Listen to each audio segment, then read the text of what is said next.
I'm not the smartest man in the world. I just know people and I study people and I just see the stuff. I've been in thousands upon thousands of conversations at this point. I've helped thousands of people at this point. I see a common trend between what does well, what breaks. Here's this wall and there's a TV in this corner here. If I go to look at that TV, these goals are staring at me. Now, if I've done enough towards that goal, I should feel completely content watching TV. But if I'm letting myself down and those goals are staring at me, it's a reminder to be like, I ain't do my 20, 30 minutes towards this today. Why can't you just say right now, I need coffee chats. I need coffee chats with experienced devs. I need coffee chats with beginners. I need coffee chats with my family and friends. Cool. Now that I know this, what are my actual steps going to be? You have the goal. Can we work backwards to see what actual steps we can take in order to tackle them one by one by one? And if you do that, you may end up surprised and happy at the result. Fear is the mind killer, right? I find a lot of the reasons why people can't take that first step is very fear-based. What's going on, everyone? This is another episode of the Programming Podcast. I am one of your hosts, Danny Thompson. I'm Director of Technology at a company called This.Labs. And I'm Leon Noel, Managing Director of Engineering for Resilient Coders and a wonderful community member at 100 Devs. Now, before we start this episode, I want to say, if y'all can, please, if you've enjoyed the episode, or even if you have not enjoyed the episode, rate it. If you did not enjoy the episode, after you rate it, press the cancel button. But if you did enjoy the episode, press the OK button.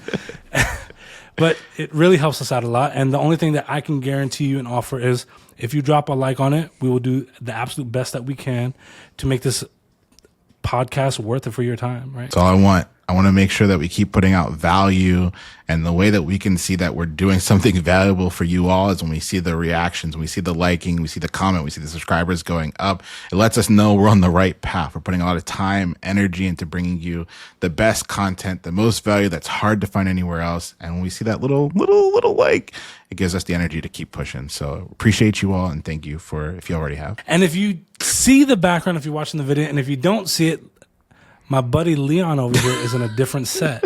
He's traveling because topical right now, the fires have him kind of displaced at the moment.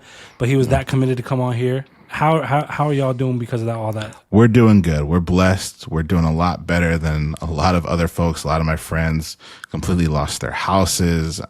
It's rough out there for folks, and so I'm blessed. I have a little one that has had breathing complications since they were 8 years old, and so whenever there's fire, smoke, there's asbestos, lead, all that stuff in the air, we had to get out of Dodge, and so we're down in sunny San Diego.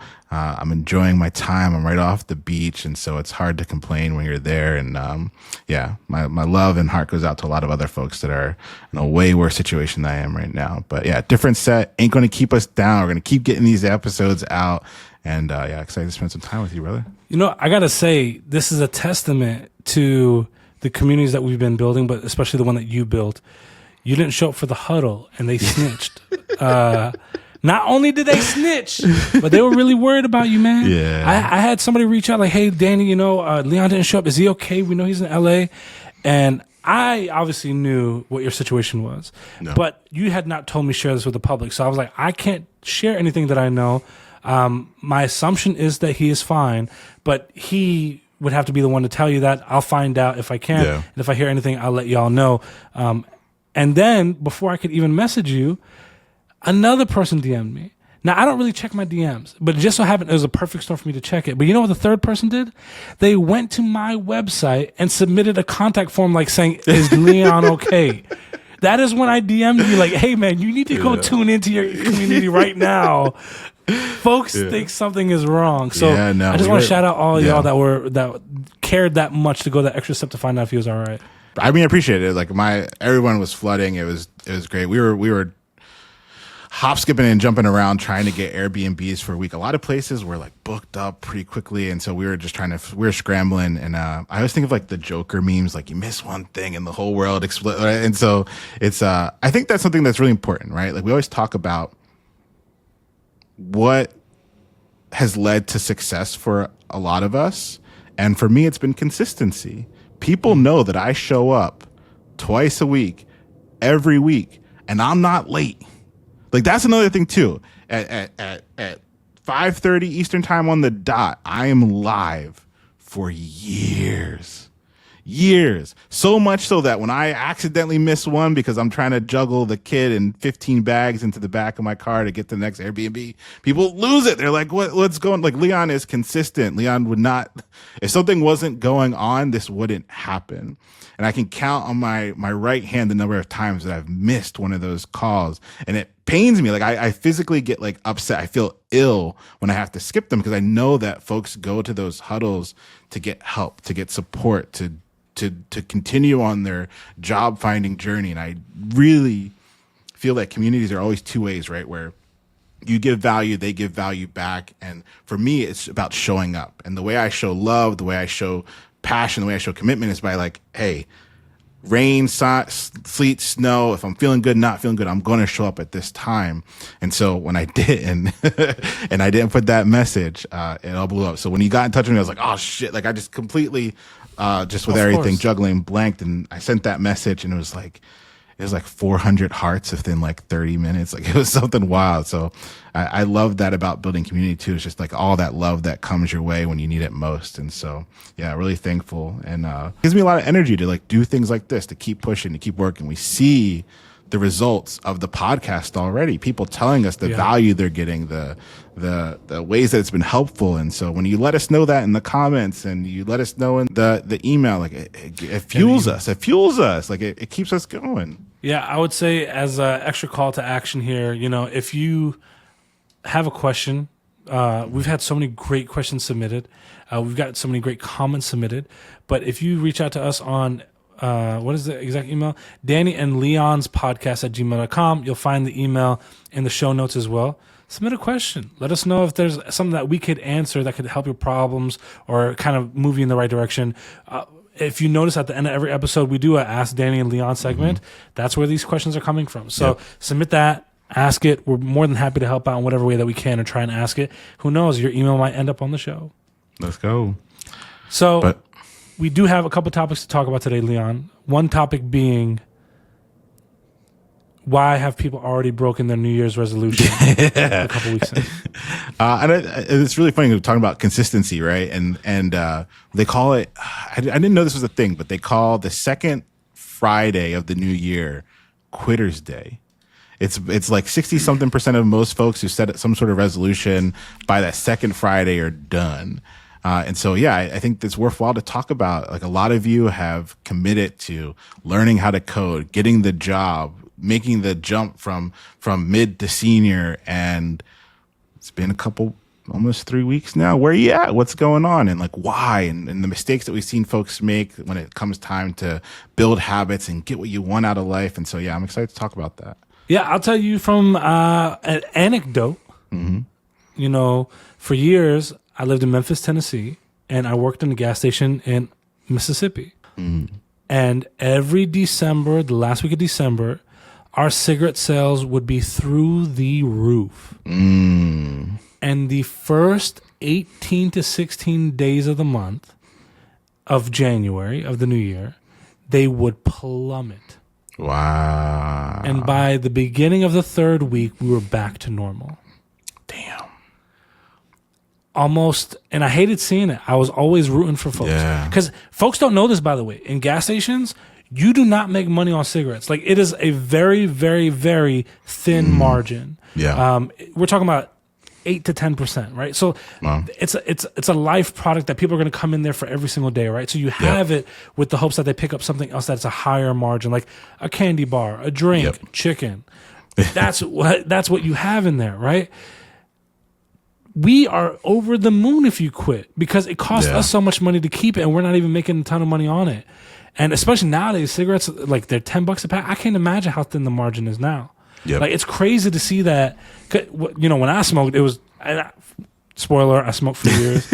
I quit when my son was 3 because he said I stank, and that's kind of basically when I decided to quit. But I'll tell you this: cigarettes then were like, what, $4 a pack? And I was like, this is crazy. Now I'm seeing everywhere 10, 9. I'm like, y'all, it costs more than an hour's worth of work to do it. Damn. Yeah. For a lot of folks, especially back then, and now, like, minimum wage hasn't changed. Nope. That's wild.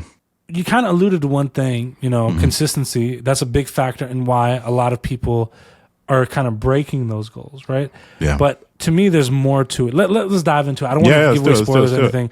We haven't really prepared this, but I think we're in very similar minds. Because here's the thing I tell people all the time, right? I'm not the smartest man in the world. I just know people, and I study people, and I just see the stuff. I've been in thousands upon thousands of conversations at this point. I've helped thousands of people at this point. I see a common trend between what does well, what breaks. And of course, it's all anecdotal to a certain degree. But you start noticing things regardless of geographical location, regardless of income bracket. There are certain things that people do that lead to longer commitments and consistency versus things that break people right away. So I guess kind of diving into this, Leon, you want to take this on before I start going off? Yeah, sure. So I think that there's a lot of like these fundamental, I don't call them maybe tricks or hacks, maybe the wrong word here, but there are the things that we have encouraged folks to do that actually work. Most people that set on this journey to break into tech, to become a software engineer, don't make it to the end. Especially on online programs, you're looking at like 1%. It's shocking how low the conversion from somebody that starts to someone that completes is. And so what's special about like that 1% of individuals that are making it all the way through? There's a couple of things I've noticed helping so many people go through it. And a lot of them come from lots of different sources, Atomic Habits, things like this. But there's some things that I've noticed. People that have a strong why can make it through. There was this tweet a long time ago. I got to find it, but it was like, my co-founder just had a child. I'm excited for like the next 9 months of ridiculous productivity, right? Where like they have like such a strong why that they know that they're going to just like go beast mode to like provide for the little one, right? So there are moments in our lives where our whys can really crystallize. Like your son telling you stink, like that's a why. Like I don't want that to happen. The whys can also blend into an identity. When someone changes their identity, it's harder for that identity to separate and for them to give up on it. And then the other thing that I've seen is like stacking, like building habits on top of habits and consistency being broken into it. So I could talk about each of those pieces. I think identity is the first one I want to talk about real quick. And then I'd love to hear what you seem to be successful. The moment you write your first line of code in 100 devs, I have you do a very specific thing. I have you go and tweet, I'm a software engineer, right? As soon as you write your first line of code, you understand what it did. I want you to like form this identity that you are what you want to become because you're doing it. You put it out there into the world. You tell your friends, you tell your family, this is who I am. Every bit of merch I've ever done for 100 devs has the word software engineer on it. I think it's kind of a little cheesy to put that on merch, but it's about building that identity so that when you look at yourself in the mirror, you see software engineer, when you talk about yourself, you're a software engineer, so that when you're at quitting day, it's hard to separate that identity from what you have, like who you are.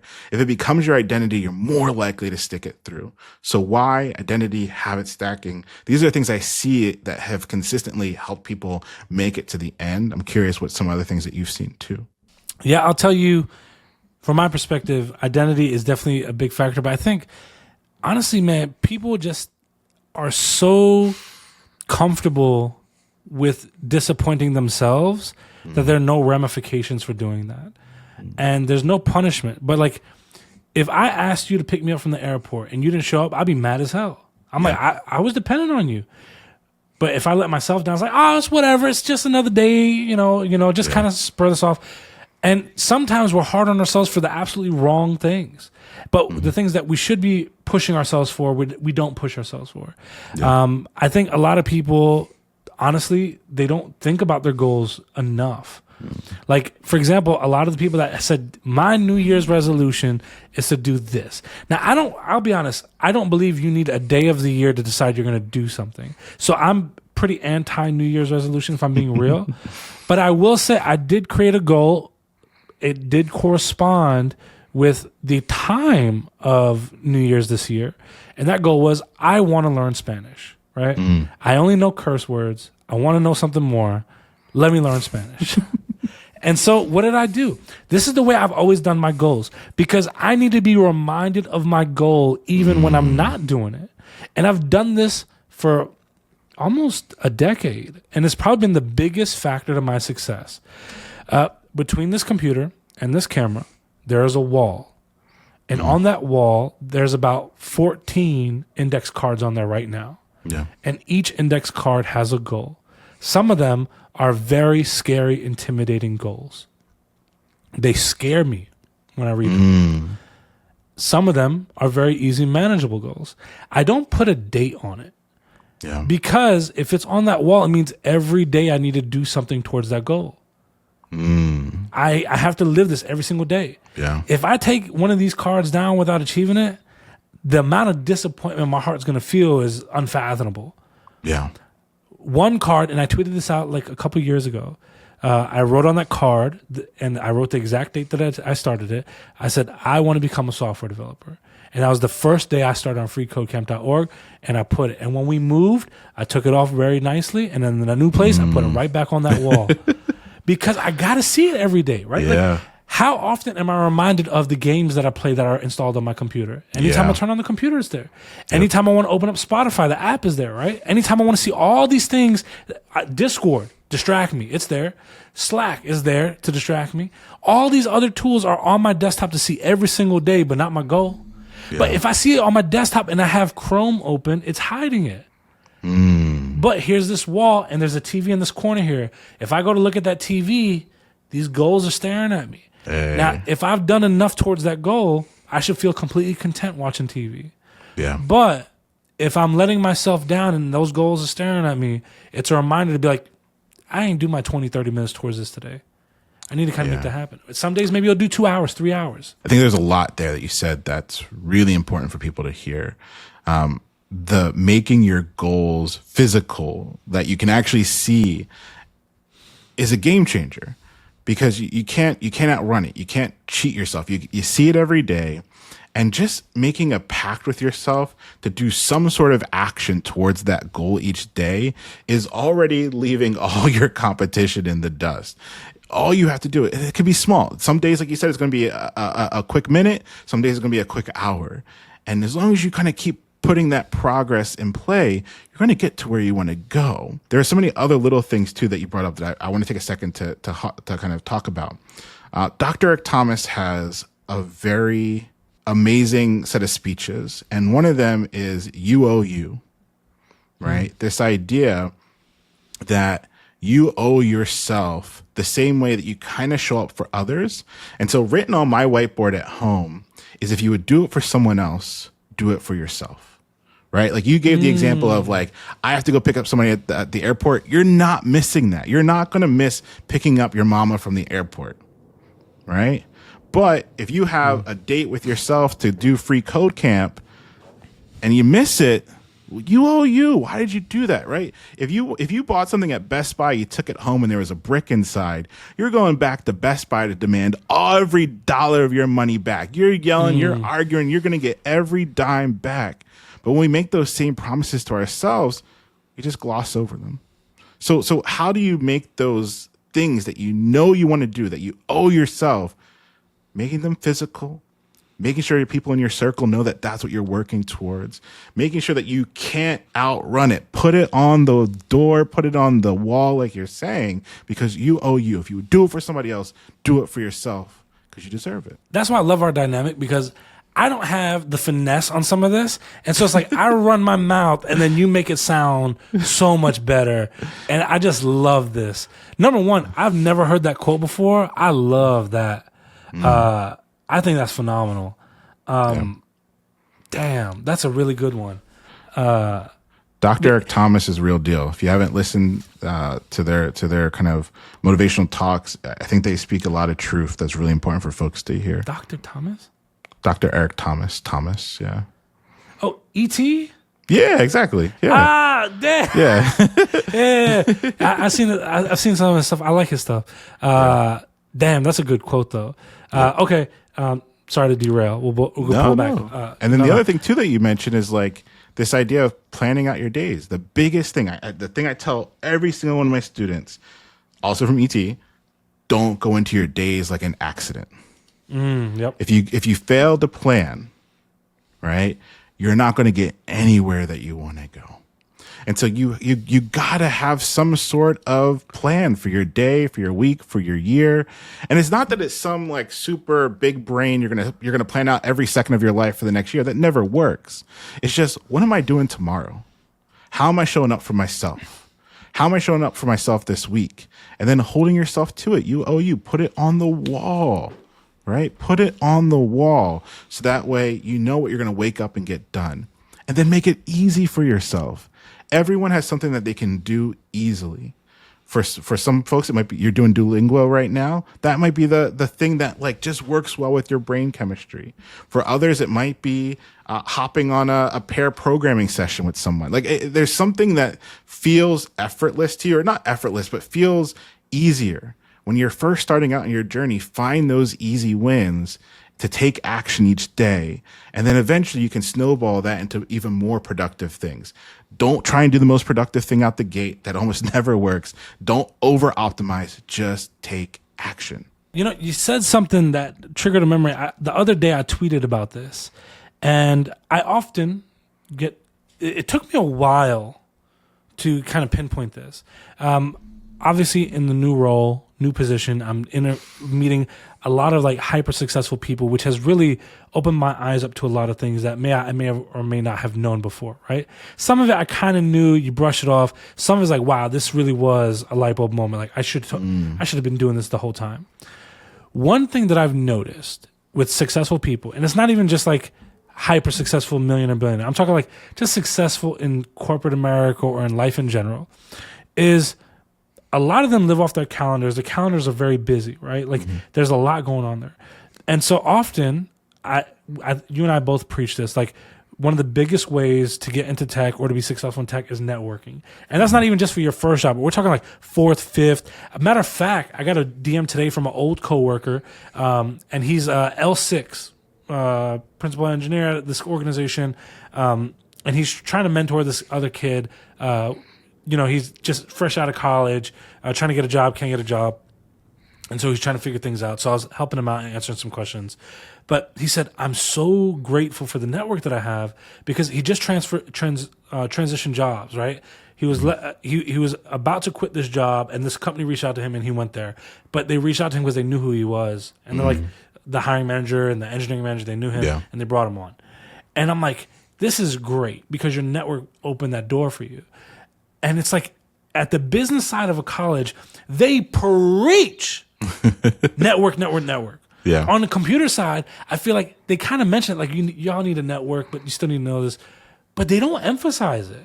Yeah. And one thing that I noticed is at the higher level, a lot of people are successful because of the network that they've built along their careers. And the ones that are struggling right now, that are laid off and this and that I'm constantly getting calls with, they haven't. Yeah. And it's like, even if you're trying to break in, you should be networking. Yeah. And so oftentimes I'll tell people, hey, you need to be networking. Like, how do I network? How do I do this? And I'm like, how many coffee chats are you in? Well, I try to get a coffee chat. They don't respond. Okay. Can you get a coffee chat with another beginner? Yeah. They're not in tech. They're in the same position that you're in, trying to get a coffee chat to. Can you get a coffee chat with them? If the answer to that is no, that is the perfect way for you to audit. There's something completely wrong with my delivery, my message, the way that I'm asking for it. There's no risk. Yeah. Maybe you're freaking out at the risk of getting these coffee chats with these execs. I totally understand that. Or even a senior dev is intimidating at a junior level. I totally understand that. Cool. Can you get it with a beginner? Can you work on your elevator pitch in that? Can you talk to them? And if you're starting to see that disconnect there, that's a perfect way for you to be like, wow, I really am messing up. Yep. They don't like my approach. They don't like my message. They're not responding to me, even though they're trying to get a coffee chat too. Yep. They're like, I desperately want a coffee chat, but the way you did it, I'd rather not have one. Yeah. So there's that disconnect, and people don't audit themselves in that way. I posted that, and someone commented, well, some of us, we're intimidated. We're not really great at people skills. So my reply was, all right, what are you going to do to change this? Fantastic. You've identified your problem. Can you lay out the steps for me right now of what you're going to do? Well, I'm going to try and get more coffee chats. I said, well, we're removing try from this. Yep. What are you going to actually do to make this happen? Like, I want to see you in a coffee chat. I'm here spending my time now. I'm allocating my time right now as we speak to reply to you so we can work out a plan together. What are the steps? And he's like, well, I guess I'm going to send a message. Great. how many messages are you sending? You're sending only one message ever and just saying, if they don't reply, I'm done? No, I'll send out 40. Okay, 40 messages. I like this number. 40 is cool. In those 40 messages, what are you going to say, hey, I should be in a coffee chat with you? It can't just be, hey, I really want to talk to you. Can you give me a coffee chat? That's not going to work. So what are you going to do? We went back and forth several messages, and he's like, man, I have a plan now. But it's like, why does it take us having that interaction for you to develop those steps? Why can't you just say right now, I need coffee chats. I need coffee chats with experienced devs. I need coffee chats with beginners. I need coffee chats with my family and friends. Cool. Now that I know this, what are my actual steps going to be? You have the goal. Can we work backwards to see what actual steps we can take in order to tackle them one by one by one? And if you do that, you may end up surprised and happy at the results. Fear is the mind killer, right? I find a lot of the reasons why people can't take that first step is very fear-based. I think one of the most weirdest things that we ever bring up is like the idea of like this permanent record. Like it's like a joke, like, oh, like you mess up in school, it gets added to your permanent record. There's no permanent record. And an exercise I work my students through is name all of your great-great-grandparents. You can't. Most people almost nobody can. So if you can't remember your great-great-grandparents, nobody's going to remember you. That's okay, right? That gives you some freedom to be like, if I reach out to someone and I completely bomb, the worst thing that's ever happened, no one will know. We have all this fear, but no one would know. I as someone who's in this space, I can't think of a single person that's bombed a coffee chat. That hasn't self-reported to me. Like I've never heard somebody like putting somebody on blast on Twitter. I've never heard about it on like a YouTube video. Like it doesn't happen. So if you bomb a coffee chat, that person goes home and maybe to like their significant other over dinner be like, oh, that was a weird interaction. And then that's it. Poof, gone into the ether. And so what is the worst case scenario for you sending that message, right? What is that worst case scenario for sending that message? For you sending the most messed up stuff that you could ever came out of your brain, like nobody would ever know. It would never happen. Nothing happens. There's nothing that can happen to you by taking action. And so why do we have this fear? Why do we have this ego around sending out these messages? It doesn't make sense to me. And I think once you can get somebody through that hurdle like you did, where you can get them to send that first one and a black hole doesn't open up and gobble them in and they get sucked into the vortex, the next message is easier. The third message is easier. And then you start realizing, wait a minute, this is a game. This is like a video game. I can just send messages to the CTO. I can just send messages to the hiring manager. I can just send messages to whoever. And sometimes they reply and that leads to opportunity. I'm going to send as many messages as I possibly can. There's no downside. You could write the worst message ever. Nothing happens. You know, you're going to have to finesse what I'm about to say in a sophisticated way, but this is going to be a challenge for you. I basically came up with this, and it's foolish, but it works. If you remember a while ago, I kind of told you about how I was intimidated to talk to like CTOs or organizations and reach out. And like, especially because like, you know, we've got clients that I have teams that we need to report on and like, hey, we're doing this task, but I was intimidated. And I kind of realized something. The most successful people in life cross the finish line with wet pants. Okay. I don't know how you're going to finesse that, but that's the way my mind conceptualizes. Like, people are like, I can't do that. I'm scared. Every single person has been scared when they do this stuff. Yep. Every single time I reach out to somebody, I'm like scared out of my mind. Like, man, what if they hate me? What if they don't like this? Actually, I learned this trick a while ago, but I only started implementing it at my job recently. The things that I like the least, I do first now. I used to like actually wait until the end of the day. Like, finally, I got to do this. Yeah. One of which is like, I really hate cold reaching out to people that are either old clients, prospective clients, people I have not interacted with before, because I don't have any rapport. It's terrifying. I hate it. So now that's an 8 a.m. duty. It's no longer a 4 p.m., 5 p.m. task. It's at 8 a.m. first thing in the morning before I talk to my team, before I reply to Slack messages. That's what I do. Because now It's gone, and I'm no longer dreading it for the entirety of the day. It's Love like that. first thing it got out. But the other thing too is, one thing that I've kind of lived by is like the whole 4 a.m. adage. I still get up at 4:30. Some days 5. It just really depends on how my body responds. I don't do alarm clocks. The only alarm clock I have alarms for the day, but it's like reminder to go take my kid to school, reminder to pick him up, so that way if I'm stuck in something. But I don't use alarms to wake up in the morning. And so it's like my body's up, I'm up. Let's go, let's get it.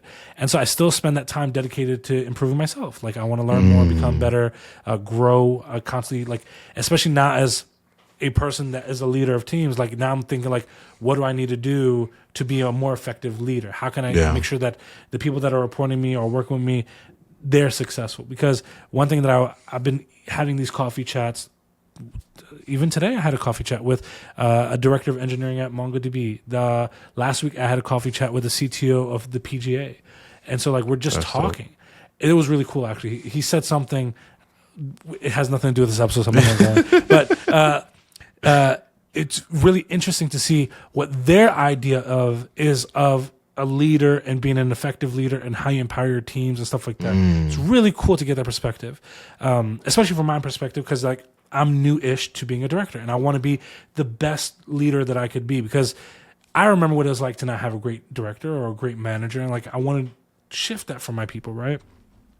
But I'm also thinking for like the longevity of my career, and even though I'm terrified, I'm even nervous at like some of these team meetings where it's like people are looking at you like, "Oh, you're a director, like you should know everything." It's like it's intimidating up there. It's different because they're not just looking at you as like someone who knows something about a technology. They're looking at you like you have decisions that you can make that are going to affect my paycheck. Like if you make the wrong choices, am I going to get the axe? Is the team going to get the axe? Is the department going to get the axe?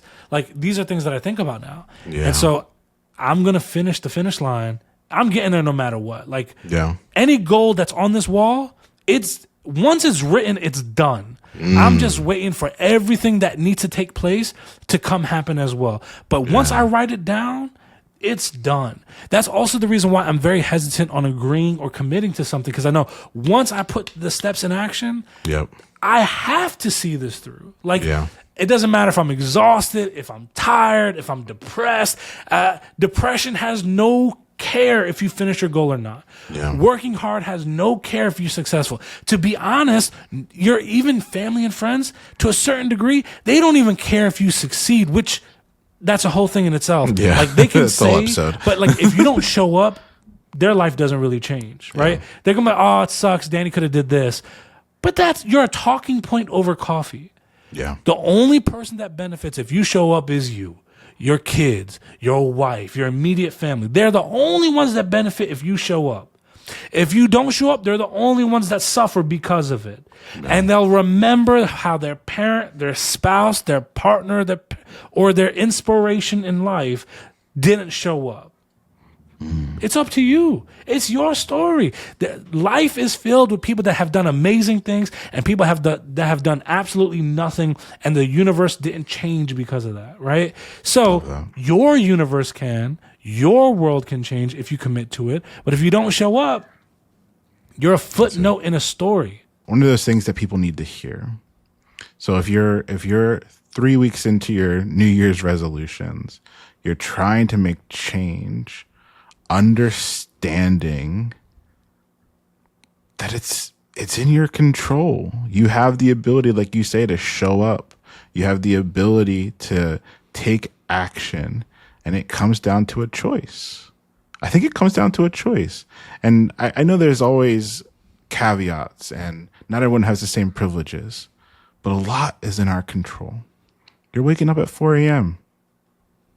You're finding the time. Everybody has different levels of time, different ways they can make it work. We're not saying if you have 0 time, this is the path for you. We're saying a lot of us have an hour or two. What can you do with that hour or two each day to make the progress that you want? Like, how do you show up for yourself? How do you show up for yourself that you can show up for your family so that you're not just a footnote? Like, what are you going to do differently? What are you going to change? And when is it going to happen so that you're not just going into life like an accident? Like you have the ability to make a decision right now. Danny made a decision when he was working at that chicken shop to make a change.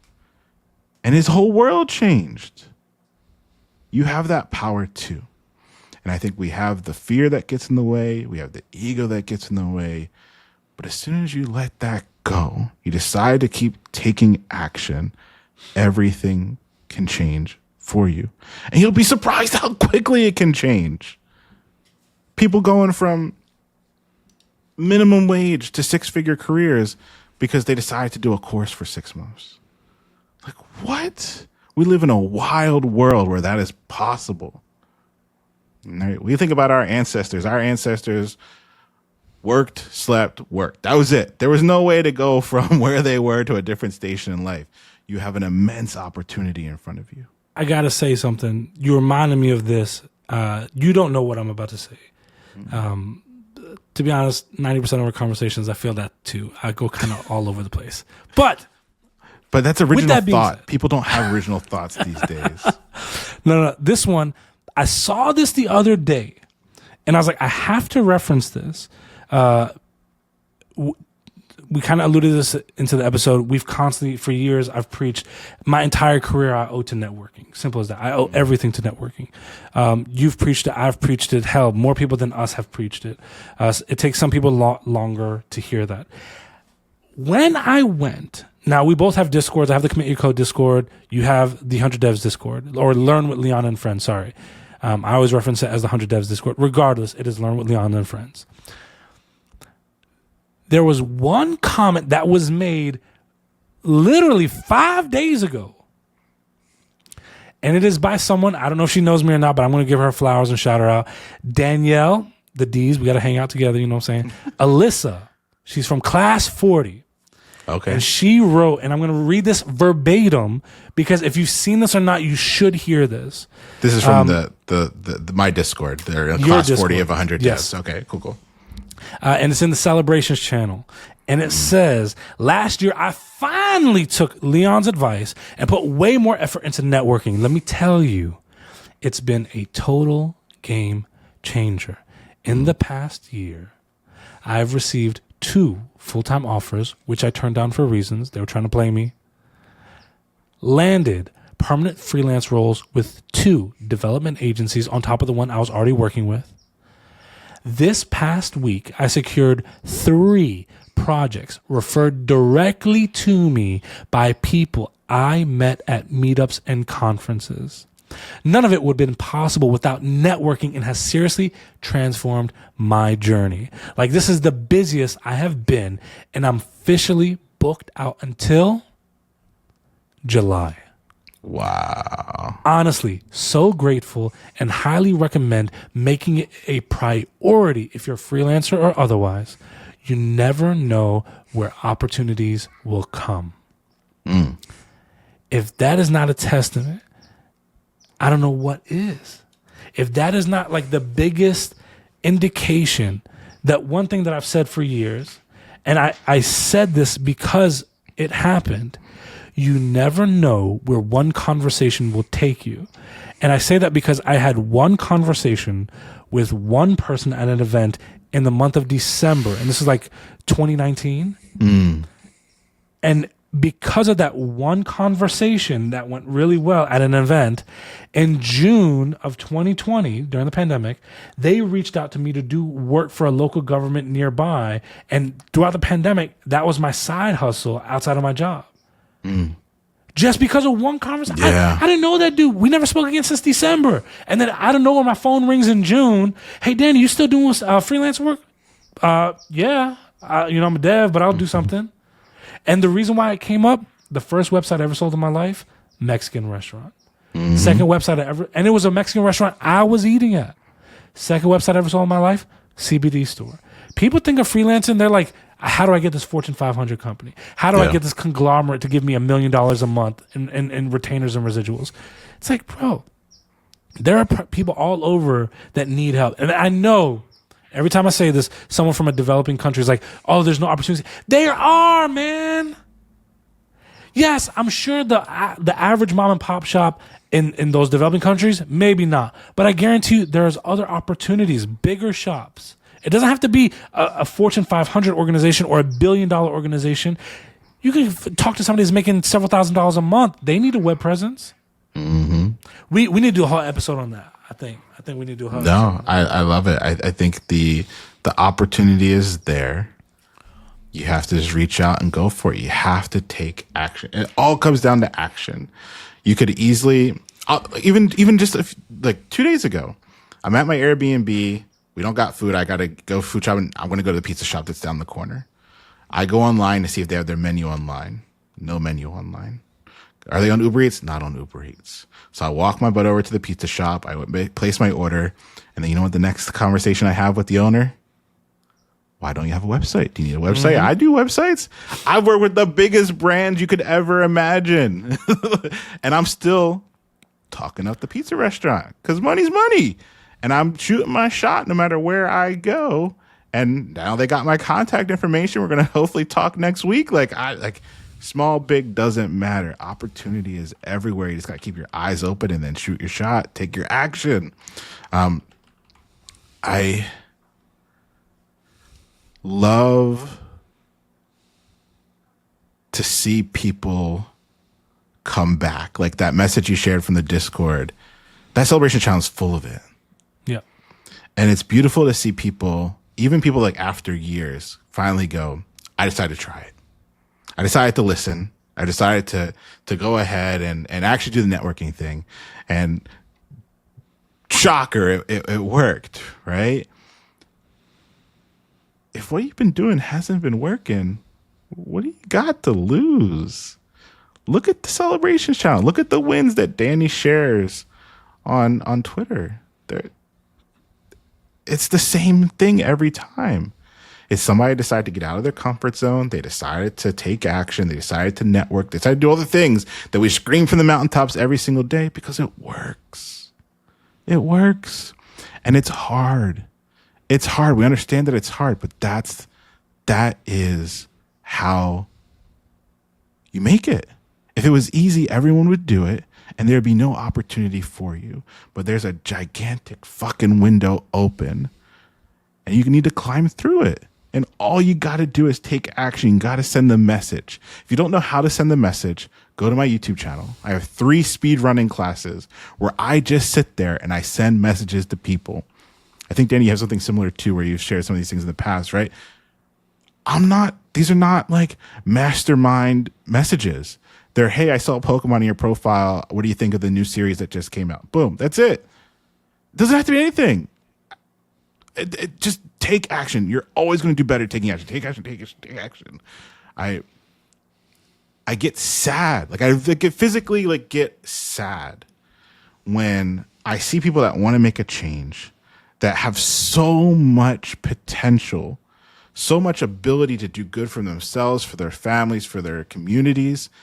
And the only thing that's standing in their way is taking that first step. Mm-hmm. Take that first step. You. Stop going to your days like an accident. Put it on the wall.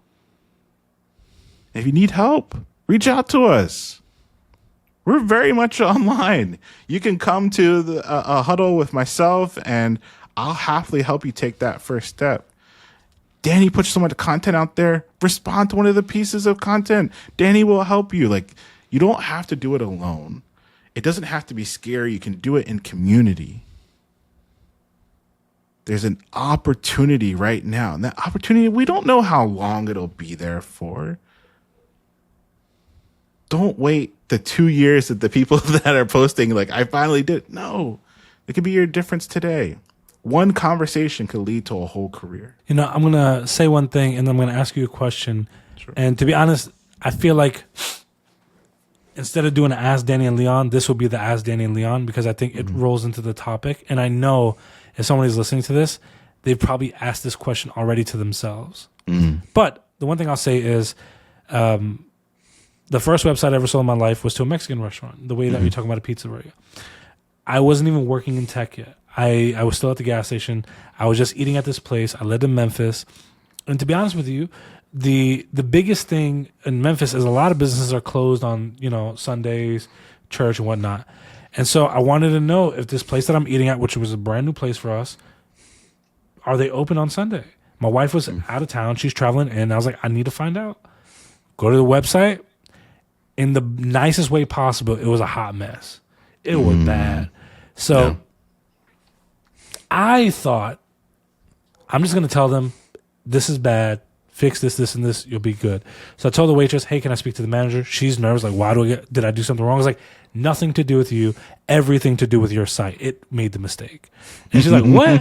She's laughing because we're talking about, she's like, yeah, the website, some dude made it.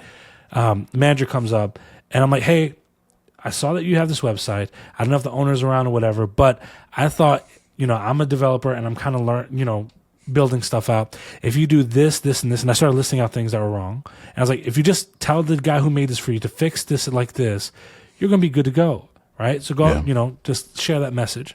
I thought nothing of it. Like, I'm just like, I learned this on Free Code Camp. I learned this through Udemy and all this stuff, and I'm sharing the information because they don't know. And so I've always had this belief, an educated person can negotiate and can talk with intent. And so I'm like, I'm just trying to educate them. So when they talk to their developer, they're like, you need to fix this menu button. You need to go ahead and fix this, call to action. There's nothing there. And the PDF to download doesn't even download. So like, they can't even download the menu. Obviously, it was pre-pandemic where downloadable menus weren't really that common at that time. And next thing I know, not even 3 minutes go by, the owner's like, so I heard you're complaining about our website. And I'm like, oh, we finna fight. Like, this dude's mad. And I was like, yeah, like these things are wrong. And if you tell your developer to fix it, he'll fix it. And so I just I'm literally dipping the tortilla chip and I crunch into it. He's like, can you fix it? And I almost choked on the chip, dude. And I'm like, he's like, how much do you charge for this? At that time in my life, I was like, wow, I was not expecting this conversation to go here. How much do websites go for? I don't even know the numbers. I don't know what to say. I don't know what to charge. But I knew at that time in my life, $1,000 was life-changing money. But I was like, okay, but he's a business. If I say 1,000, he's going to say another number. So I said 1,800. And I was like, he's going to say 1,000 after that. And I'm like, done deal. Or what I really thought was he's going to say 500. I say, meet me in the middle of 1,000. Done deal. Is it the middle? No, but I know it sounds nice. And so I was like, that's what I'll say. I said 1,800. And he said, how long is it going to take you? I said 2 weeks. I was like, here it comes. He's like, okay, I'll go write the check. Bruh, I started shaking. I call my wife. She's flying in. We can't talk on the phone. And I'm freaking out. But I got to be cool. This is everyday business for me. I don't freak out in public. This is just another client, right? Man, my insides were jumping. I finished that meal so fast. I got home and there was no friends. I was not gaming. I was not hanging out. I wasn't going to play basketball. I wasn't doing none of that. It was night and day. As soon as I got outside of that job, I was right there working on that website.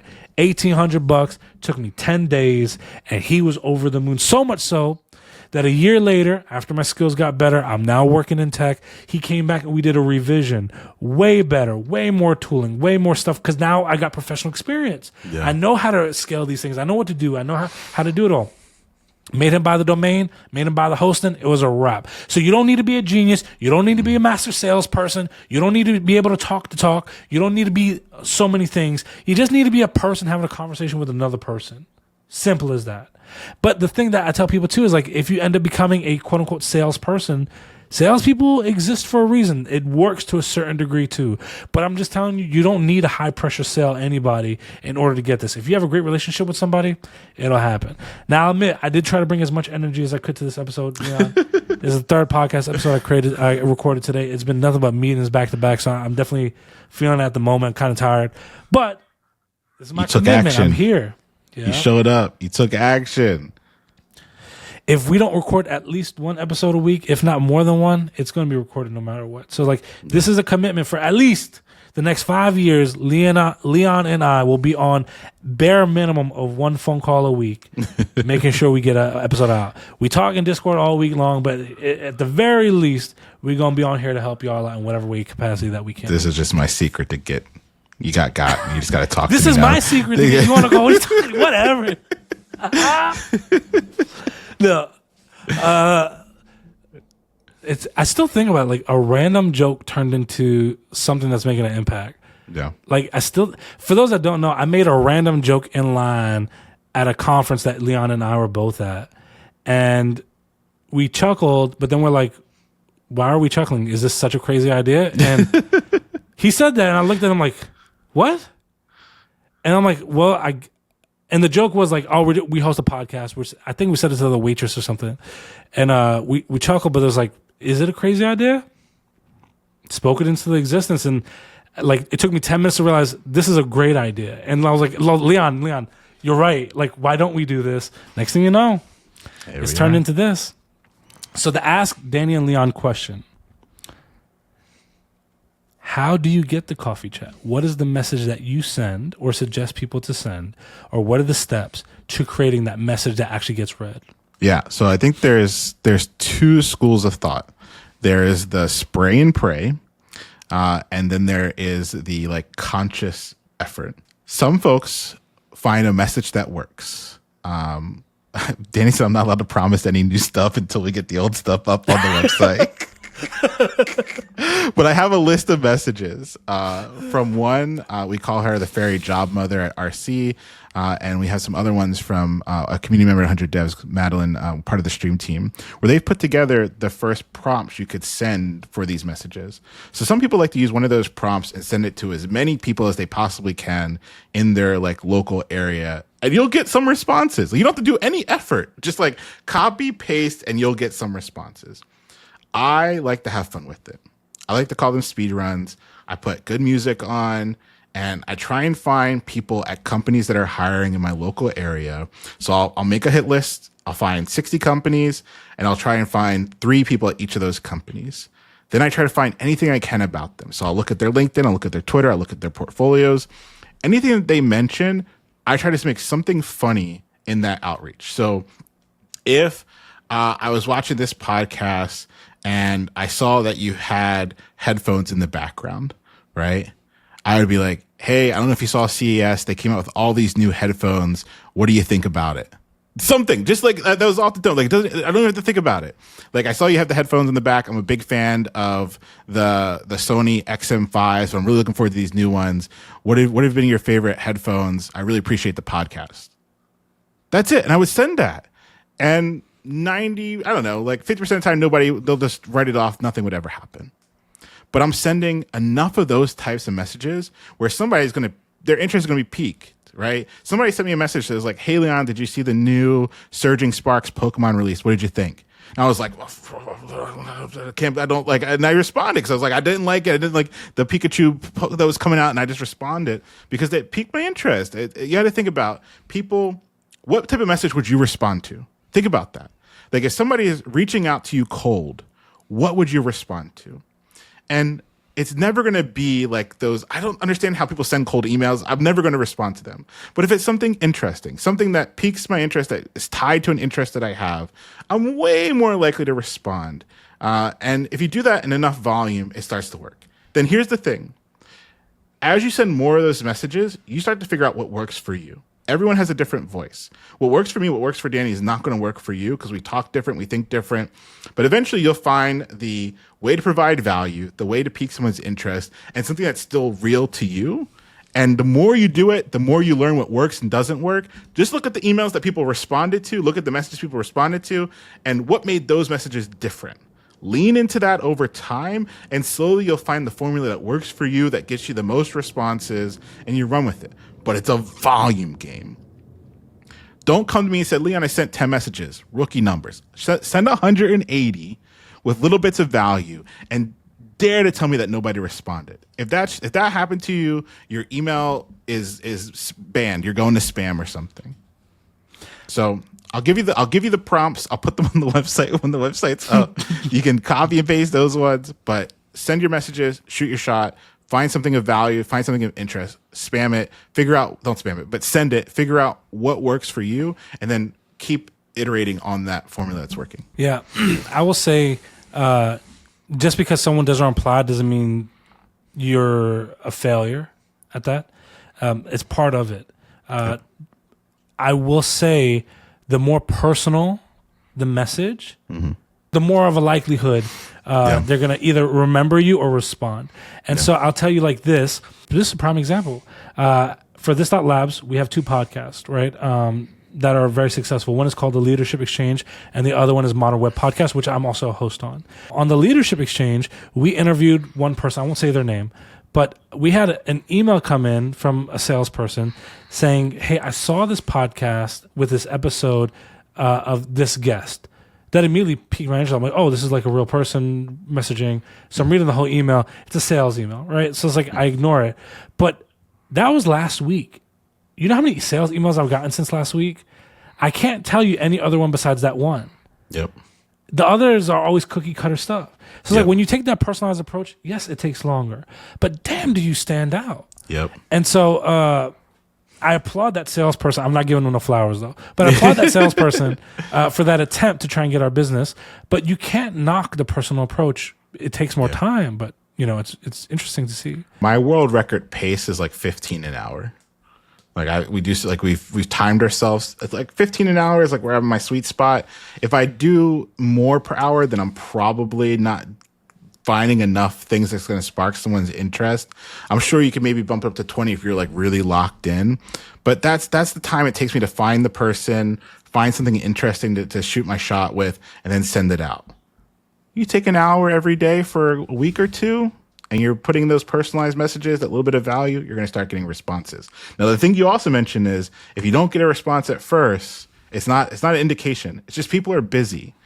I often get better responses on my second or third attempt than I did on my first. Because the first attempt, they laugh and then just don't respond. The second attempt, they're like, I kind of remember this person. And then the third time is like, I've just turned them from like a stranger into an acquaintance just because I keep making them chuckle, and then they'll respond to me, right? And so I think people will send one message on a random platform like LinkedIn. Some people are really on LinkedIn and some people are really not on LinkedIn. Some people only check LinkedIn when they are looking for a job. So if you're shooting your shot on LinkedIn and you're not getting responses back, the people you're sending messages to might not even notice that you're sending them messages. Yeah. And so you have to switch platforms and you have to like not give up. Now, tracking all of this becomes hard. We use a Google sheet called our hit list sheet to do it. We also have some people in our community that have made like Networky, which is like a way to keep track of all of this. But I'm talking like 180 people at first, at least 3 messages to each of those people. It's the effort. It's the action. It's why this process, it's why every person coming out of a CS program isn't doing this. This is your opportunity. It's hard work. It's effort. It's for some folks tedious, but it's the thing that works. Because if I see a message come in that's, hey, Leon, I listened to the podcast. I really enjoyed when you said X, Y, and Z. How do you think that's going to change over the next year? I'm way more likely to respond than some random generic message that I know somebody wrote with ChatGPT. Also be careful using AI in this too to automate. It's just, the effort is what gets the response. The more effort, the more likely to get a response, but it's a numbers game. So you have to find that sweet spot, that dance of enough that I know that you put some time into it, but not too much to where your numbers are only doing a couple an hour. I think you can get to that 15, 20 an hour mark. You're on a good pace, and you do that for a week or two, you'll be surprised the responses you get. I want to add a couple things here. Number one, if you reach out to someone that is high value or like an influencer, those are not the people you want to be reaching out to, if I'm being honest. Number one, they're swarmed with messages every day. Every influencer I know, they get tons of messages. They can't really sift through that. They don't have the time. Reach out to people that don't have that public influence where their inbox isn't being filled with requests to get coffee chats. I can tell you right now, if you go through my inbox, especially on Twitter, if you go to my Twitter inbox alone, there were requests for coffee chats or meetings or requests like that. It's flooded. I don't have I wish I could do it them all. I'd get fired. I would not be able to do any work any day. The other thing is, I'm at the point where like I value the minutes of my day. It's not even the hours; it's the minutes. I'm prioritized to where it's like 10-minute blocks mean a lot in my daily business. Right? Giving away 10 minutes costs a lot of money, which a lot of people don't think about. It's funny because the other day I was having a meeting with my CEO, and I'm very hands-on with a lot of things that I do. I like getting involved. I like solving the problem, whatever it is. And part of it is the developer in me, right? But now I'm at a level where it's like that costs significantly more money to do at your level, but the impact only really helps that direct problem, not the multiples of teams. This is not a scalable approach. What are you doing? And she then referenced, you make X amount of dollars per hour right now.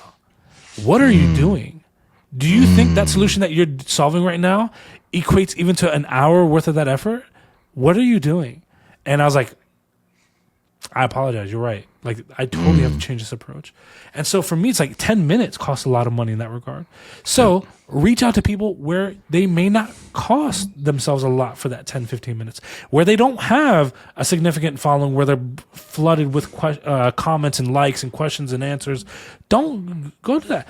The average senior developer that doesn't have a huge online web presence, that's fantastic. The average engineering manager that doesn't really spend a lot of time online, that's perfect, right? Like, these are great people because your message will actually be read.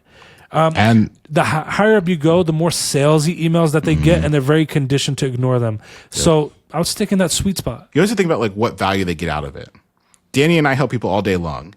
Us helping you isn't going to make us like happier, right? Like not don't mean that like a weird way. It's just like, but if you find someone who isn't used to helping and they get a chance to help you, they're going to feel good.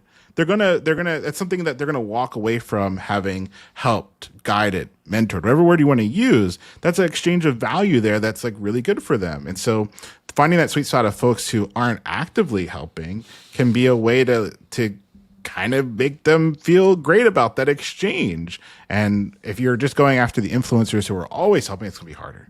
Yeah, like Danny's saying. Yeah. With that, y'all, a couple call to actions. Please like the podcast if you can. We're just going to try and really pour our hearts and effort into this. I love the direction this is going. I love the conversations. Honestly, I love the comments and the feedback. Yeah. That's kind of what really gets me excited about this. We don't really look at this as anything else besides our ability to just scale a lot of the effort that we're doing. Yeah. See, that's the other thing too. Now I constantly think of like, what can I do to scale this, right? So it's like, if I spend 1 hour with one person, it helps that one person. But if we could have helped 500 people in that same hour, why are we denying the $4.99 that opportunity? And so this is kind of like that way to do that. And plus, these have longevity; they can live on for a while, so people can kind of go back to it. So we're trying to do what we can. If there's something that you want us to talk about that could help out, please let us know. It's not just me.